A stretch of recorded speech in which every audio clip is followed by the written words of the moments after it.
പ്രിയപ്പെട്ട പ്രേക്ഷകരെ, വേനൽ അതിൻ്റെ സർവ്വസംഹാര ശക്തിയോടും കൂടി മൂർധന്യത്തിലെത്തിയിരിക്കുകയാണ്.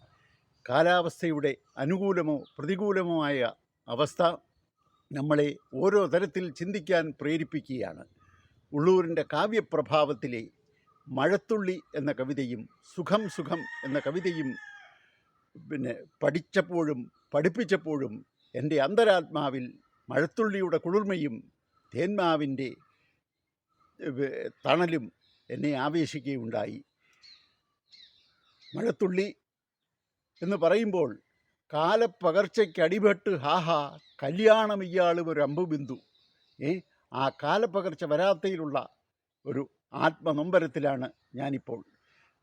എന്നാലിപ്പോൾ തേന്മാവിൻ്റെ ചുവട്ടിൽ നിൽക്കുമ്പോൾ എനിക്കൊന്ന് പറയാനുള്ളത്, ഇനെൻ്റെ ചെന്തീക്കതിർമാരി നിത്യം ഇടംപെടും തൻ തലകൊണ്ടു താങ്ങി നമുക്ക് പച്ചക്കുടയും പിടിച്ച് തേന്മാവതാ ദീനദയാലു നിൽപ്പൂ. ദീനദയാലു ആ സ്വാഭിപ്രായ വിശേഷണത്തിൽ എല്ലാം ഉൾക്കൊള്ളുന്നു. തേന്മാവിൻ്റെ ത്യാഗമനോഭാവവും ഇത് മഹാത്മാക്കളിൽ ആവേശിക്കുന്ന നിമിഷങ്ങളും എല്ലാം എനിക്കിപ്പോൾ ഓർമ്മ വരികയാണ്. അധികം താമസിക്കാതെ നമുക്കൊരു വേനൽ മഴ എത്തുമെന്ന് ഉള്ള പ്രതീക്ഷയോട് ഞാൻ നിർത്തട്ടെ.